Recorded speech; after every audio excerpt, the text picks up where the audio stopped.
2005 সালে 4 কোটি টাকা ব্যয়ে নির্মাণ হয়েছিল বগুড়ার শিবগঞ্জ উপজেলার আলিয়ারহাট 20 শয্যার হাসপাতাল। লক্ষ্য ছিল প্রত্যন্ত অঞ্চলের মানুষ যেন ঘরে বসেই পায় সহজ চিকিৎসা সেবা। কিন্তু তারপর পেরিয়ে গেছে দীর্ঘ 20 বছর। এই 20 বছরে আটমূল, কিচক, বিহার ও শিবগঞ্জ সদরের মানুষ শুধুই অপেক্ষা করেছে।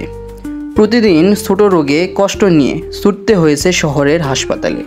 স্বপ্ন ছিল একটা হাসপাতাল হবে যেখানে মা বাবা, শিশু আর বৃদ্ধরা পাশে থাকবে চিকিৎসায়। অবশেষে সেই স্বপ্ন বাস্তবে রূপ নিয়েছে। চালু হয়েছে আমাদের বহু প্রতীক্ষিত আলিয়ারহাট হাসপাতাল। বর্তমানে একজন RMO এবং কয়েকজন চিকিৎসক বহির্বিভাগে সেবা দিচ্ছেন। ধাপে ধাপে চালু হচ্ছে পুরো কার্যক্রম।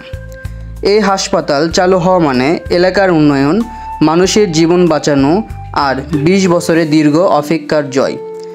এটা শুধু একটা হাসপাতাল নয়, এটা লাখো মানুষের ভালোবাসা, অধিকার আর স্বপ্নের প্রতিফলন। আলিয়ারহাট হাসপাতাল আজ আমাদের গর্ব। ভিডিওটি শেয়ার করুন, জানিয়ে দিন সবাইকে।